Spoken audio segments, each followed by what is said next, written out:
परिस्थितियों का गुलाम। पुराने समय की बात है। एक दिन राजा अपने मंत्री के साथ अपने राज्य का हालत देखने के लिए निकलते हैं। वो देखते हैं कि एक किसान पथरीली और ऊबड़-खाबड़ वाली जमीन पर गहरी नींद से सो रहा था। उस किसान को देखकर राजा अपने मंत्री से कहते हैं कि जरा इसे देखो, ये बेचारा इस असुविधापूर्ण स्थिति में भी कितनी शांति से सो रहा है, और एक हम है जो कि इतनी अच्छी सुविधाएं के बावजूद भी अगर थोड़ी भी अड़चन आई तो ठीक से सो नहीं पाते हैं। मंत्री ने कहा, महाराज, ये किसान अब इस परिस्थितियों में ढल गया है, इसलिए वो अच्छे से सो रहा है। अब उसने अपनी इसी जीवन को अपना लिया है। मनुष्य का शरीर बहुत ही कठोर होता है, उसे जैसी व्यवस्था मिलती है वैसा ही वो अपने आप को उन परिस्थितियों में ढाल देता है। राजा ने अपने मंत्री से कहा कि मुझे ये बात सच नहीं लगती है। राजा ने कहा कि हमें इसकी परीक्षा लेनी होगी। उस किसान की परीक्षा लेने के लिए राजा उसे अपने साथ राजमहल में ले जाते हैं। यहाँ पर राजमहल में उसके लिए हर तरह की सुख सुविधा की व्यवस्था की जाती है। किसान को बहुत ही अच्छा नर्म बिस्तर सोने के लिए देते हैं। किसान भी बड़ी खुशी के साथ राजसी ठाठ बाट का आनंद लेने लगा। इसी तरह किसान को राजमहल में आए हुए कुछ महीने हो गए। अब किसान भी इस सब सुख सुविधाओं का गुलाम बन गया था।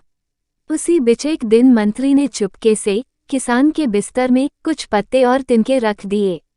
किसान को तो अब इन सब सुख सुविधाओं की आदत लग गई थी, इसलिए वो बिस्तर में ऐसे पत्ते और तिनके रखने की वजह से सारी रात करवटें बदलता रहा। उसकी नींद भी ठीक से पूरी नहीं हो पाई। अगली सुबह राजा और मंत्री उसके पास उसे मिलने के लिए पहुंचे। उस किसान ने राजा से शिकायत की कि उसके बिस्तर में कुछ कुचने वाली चीजें हैं और इस चीजों की वजह से उसे पूरी रात ठीक से नींद भी नहीं आई।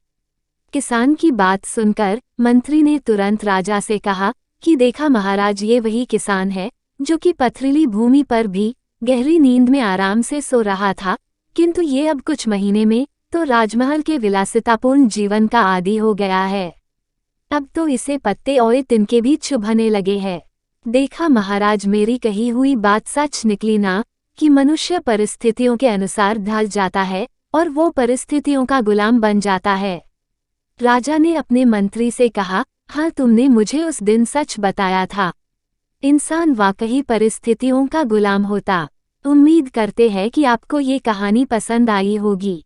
अगर आप चैनल पर नए हैं तो चैनल को सब्सक्राइब जरूर करें और इस कहानी पर आपकी क्या राय है हमें कमेंट करके जरूर बताएं।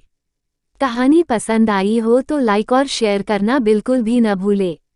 कहानी सुनने के लिए आपको बहुत बहुत धन्यवाद।